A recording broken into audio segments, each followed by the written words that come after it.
வணக்கம். நான் உங்கள் மாதவ். சென்ற பதிவில் நட்சத்திரங்களை பற்றி அறிந்து கொள்வதற்காக பதிவுக்கான முறை ஆரம்பிக்கப்பட்டது. அதில் முதல் நட்சத்திரமாக மேஷ ராசியில் அஸ்வினியை பிடித்து ஒரு பதிவு வெளியிட்டுள்ளோம். அதனுடைய தொடர்ச்சியாக இன்றைய பதிவு நாம் காண்போம். அஸ்வினி நட்சத்திரம் என்பது கேதுவனுடைய நட்சத்திரம் என்பது முன் குறிப்பில அறிந்துள்ளோம். கேதுவிற்குரிய 3 நட்சத்திரங்கள் அஸ்வதி, மகம், மூலம்.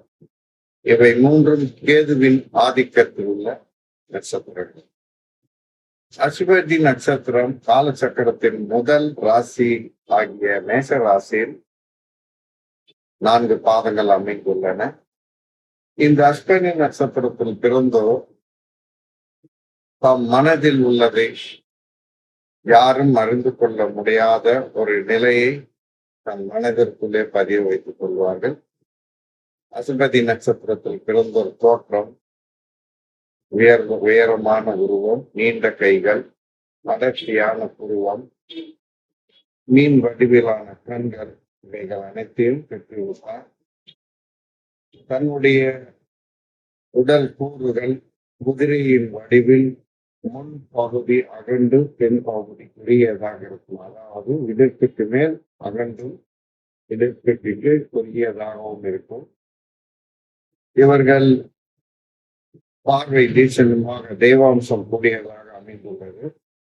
இவர்கள் பார்க்கும் பார்வையிலே எதிராளியினுடைய மனதில் எத்தகைய கருத்து நிலவுகின்றன என்பதை குறிப்பால் உணரும் அதிசக்தி வாய்ந்தவர்கள். கேது ஞானகரகன் என்பதால் ஒவ்வொரு முறை பேசும்போதும் அளவிட்டு பேசுவார்கள். இந்த அசுபதி நட்சத்திரம் குதிரையினுடைய தோற்றத்தை கூடிய காலச்சக்கரத்தில் பிரபஞ்சத்தில் 12 ராசிகளுக்கும் 27 நட்சத்திரங்கள் பகுத்தாய்க்கப்பட்டுள்ளன. அவை வான மண்டலத்தில் அசுபதி என்பது சமஸ்கிருத மொழியில், குதிரை வடிவு என்பது தமிழாக்கம். குதிரையினுடைய தலைப்பகுதியை போல் அசுபதி நட்சத்திர கூட்டங்கள் அமைந்திருப்பதால் அதை அசுபதி அல்லது அஸ்வினி நட்சத்திரம் என்பது.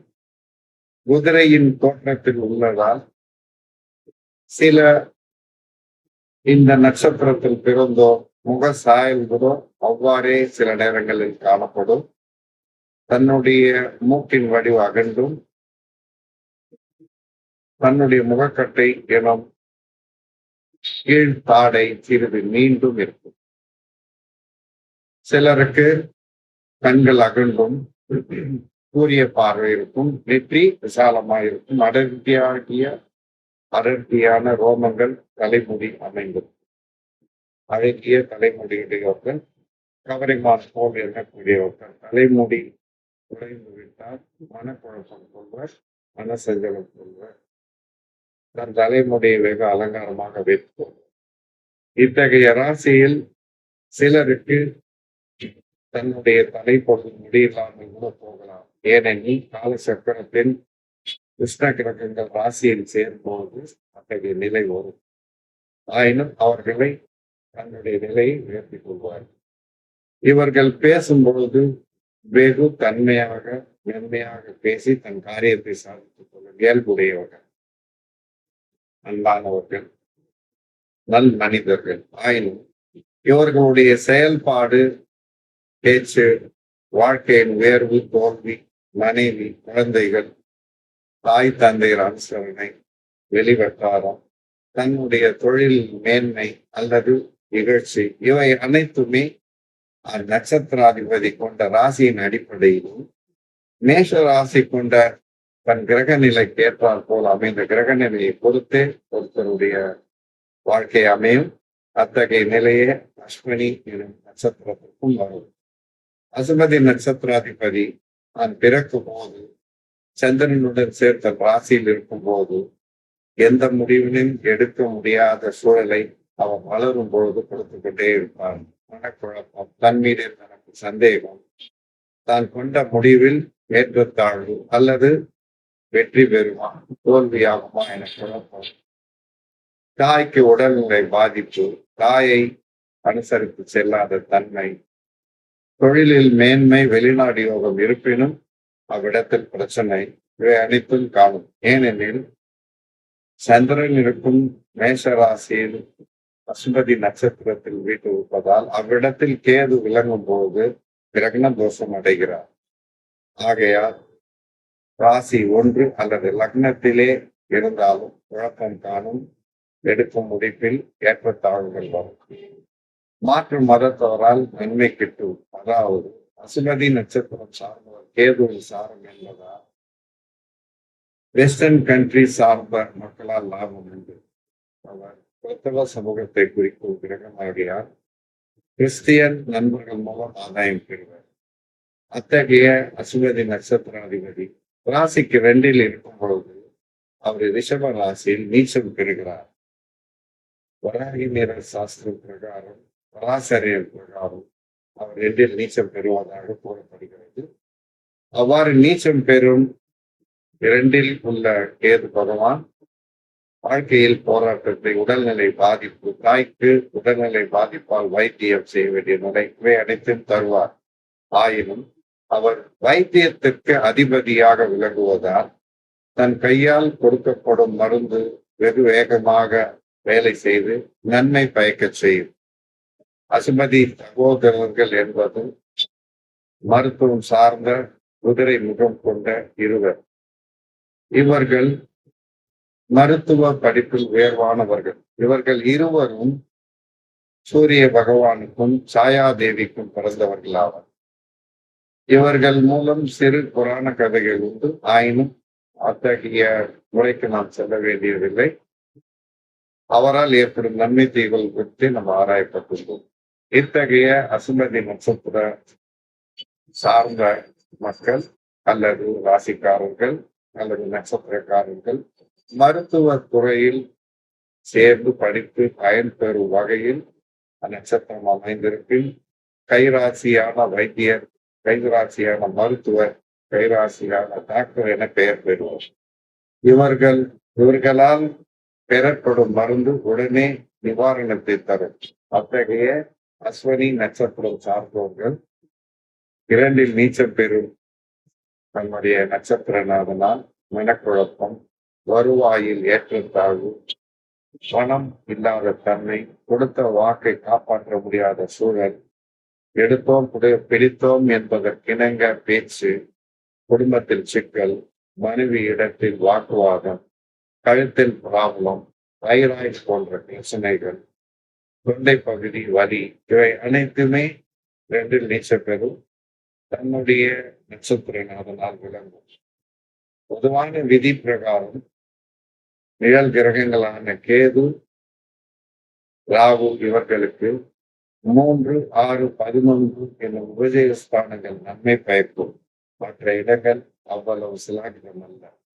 ஆகையால் குடும்ப வாழ்க்கைக்காக தேர்ந்தெடுக்கும் என் நண்பர்கள் வெகு கவனமுடன் தன் குடும்ப வாழ்க்கைக்கான நட்சத்திர அதிபதியை தேர்ந்தெடுக்கும் அதன் மூலம் குடும்ப வாழ்க்கை அமைத்துக் கொள்ளலாம். இன்றைய நட்சத்திரமான பசுபதி சரஸ்வதி அதிதேவதையாக வருவதால் இவர்கள் கல்வி கேள்விகளில் சிறந்து விளங்குவோம். மருத்துவ படிப்பு சார்ந்தது இவர்கள் நன்மை பயக்கும். இவர்களுடைய அதிதேவதையாக சரஸ்வதியை வணங்குவதால் இவர்கள் நன்மை பெறலாம், ஞானம் பெறலாம், அறிவு மேன்மேலும் வளர்த்துக் கொள்ளலாம். சரஸ்வதி தேவிக்கு வரம் அருளிய ஹயகிரிவர் இவருடைய சரஸ்வதிக்கு முதல் தெய்வமாக விளங்குவதால் அவரையும் சேர்த்து வணங்கும் போது படிப்பில், அறிவில் மேன்மேல் உயர்வுவர். ஆயினும் 2 நீச்சல் பெறும் அதாவது கேது பகவான் படிப்பில், இளமை படிப்பில் தாமதம், பேச்சு பல காலம் வராமல் கேது தசை முடிந்த பின் வருவதற்கான முறைகளை இந்த கிரகம் செய்யும். 2ஆம் இடத்தில் 3 நட்சத்திரங்கள் அடிப்படை அது பலன்கள் செய்யும். இவர்களுடைய 3ஆம் இடத்தில் விளங்கும் கேது பகவான் நன்மை கூட்டுவார், எடுத்த காரிய வெற்றி பெறுவார், வழக்குகளில் பிரச்சனையின்றி மேல் மேல் உயர வைப்பார். அவர் நோக்கும் இடங்கள் நன்மை பயக்கும். ஆயினும் அவருக்கு நேர் ஏழில் உள்ள ராகு பகவான் அவருக்கு நேர் ஏழில் உள்ள ராகு பகவான் 5 அல்லது 7 பாகைக்குள் இணைந்தில்லாமல் ஒரு 10 பாகைக்கு அவ்வாறு சேராமல் இருப்பின் நன்மை பயக்கும். அவருடைய பார்வையால் லாபம் கிட்டும். எடுத்த காரியம் சுபமாகும். ஆயினும் இவர்களுக்கு திருமண வாழ்க்கையில் சிக்கல்கள் வந்து போகலாம். ஆகையால் தன்னுடைய ஜென்ம ஜாதக அடிப்படையில் நட்சத்திரத்தை அமைத்துக் கொண்டு வாழ்க்கை அமைக்கலாம். இவர்கள் உத்தியோகத்தில் சிறந்த விலகுவர். அதிகார பதவிக்குரிய அமைப்பு இவர்களிடம் உண்டு. தான் இடும் கட்டளையை செய்ய மற்றவர்கள் தயாராக இருக்க வேண்டும் என எண்ணுவார்கள். இவர்கள் தாய் வழி சொத்துக்கள் லாபம் உண்டு. தாயால் நன்மை உண்டு. பிறக்கும் பிள்ளையால் யோகம் கிட்டும். இந்த கால சக்கரத்தில் 5ஆம் அதிபதி சூரியன் என்பதால் ஆண் மகவு பிறப்பு யோகம் காணும். அவ்வாறே பெண் பிள்ளைகள் பிறந்தாலும் அவர்களுடைய நட்சத்திரம் இவருடைய நட்சத்திரத்திற்கு ஏற்றால் போல் இருப்பின் அவர்களால் நன்மை கூடும். தொழிலில் முன்னேற்றம் உண்டு. சுய தொழில் செய்வதற்கான சாத்தியக்கூறுகள் இருப்பினும் காலம் அறிந்து செய்தல் நன்மை பயக்கும். இவர்களோடு நிழல் கிரகம் ஒருவரோடு ஒருவர் பிணைந்திருப்பின் வாழ்க்கை சிறு சிறு சிக்கல்கள் காணும். ஆயினும் இவர்கள் யோசித்து பேசும் தன்மை உடையவர்களாகியால் இவர்கள் மற்ற நண்பர்கள் மூலம் கவனமாக செயல்பட வேண்டும். எதையும் நம்பிவிட வேண்டாம். தன்னுடைய கூட்டு தொழிலில் அதிக கவனமுடன் செயல்பட்டு அதனால் நன்மை காணுவது நன்மை பயக்கும். முன்னின்று யாருக்கும் ஜாமீன் செய்ய வேண்டாம். அல்லது ஜாமீன் செய்ய தன் பணம் தன் கையை விட்டு இழந்து போகும். ராகு என்பது ஆசை, மாபெரும் ஆசை. கேது என்பது நான். ஆகையால் அவர்கள் யோசித்து தன் செயலில் செய்வார்கள். ஆனாலும் கவனமுடன் செய்யவும். தன் மனைவி பெயரில் தொழில் தொடக்கும் பொழுது அந்த மனைவிக்கு காரக கிரகம் நன்மையா இருப்பின் நன்மையே செய்யும். இவர்களுடைய எதிர்காலம் 70 வயதிற்குள் 30 வயதிற்கு மேலே யோகம் கிட்டும். தன்னுடைய யோக கிரகத்தின் அடிப்படையிலே வாழ்க்கை சுபிச்சமாகும். ராகு கேது நிழல் கிரகம் என்பதால் இவர்கள் சர்ப்ப கிரகம் சாயா கிரகம் என்ற நிலையில் சர்வசாந்தி செய்து கொள்வது நல்லது. விநாயக பெருமானை வணங்குதல் உத்தமம். இவர்களுடைய அதிதேவதை மகா சரஸ்வதி, அந்த அம்மையாரை வணங்கலாம். பொன் பொருள் சேர வேண்டும், தன விருத்தி ஆக வேண்டும் என்றால் பரணி நட்சத்திரத்தின் நாளன்று அந்த பரணி நட்சத்திரனுடைய அதிதேவதை மகாலட்சுமியை வணங்கி அதன் மூலம் தனவிருத்தியை மேற்கொண்டு உயர்வான நிலையை அடையலாம். அதற்குரிய விருட்சமே நெல்லிக்கனி. நெல்லி மரம் வீட்டில் வைத்து வளர்த்து அதன் மூலம் தனவிருத்தி மேல் வளர்த்து கொள்ளலாம். தன்னுடைய கூட்டு முயற்சியால் நன்மை கிட்டும். மனைவி வகையில் ஆலோசனை பெற்று அனைத்து விஷயங்கள் செய்வது உத்தமம். இத்தகைய நட்சத்திரம் நன்மை பயக்கும். நன்மை பயக்கும் பல விஷயங்கள் உண்டு. ஆகையால் மேலும் மேலும் தன் நிலை அறிந்து செயல்பட்டு வாழ்க்கையில் வெற்றி பெற அஸ்வினி நட்சத்திரமாகும். அதனை மேற்கொண்டு குதிரைகளுக்கு தீவனம் எடுப்பதன் மூலமோ குதிரைகளுக்கு தானம் செய்வதன் மூலம் நன்மை பயக்கும். இது ஒரு நன்மை மிகு காலமே. இத்தகைய நட்சத்திரத்தில் இருப்போர் மருத்துவராக செயல்படில் நன் பெயர் புகழ் பெறுவர். இது ஒரு நன்மை மிகு நட்சத்திரம்.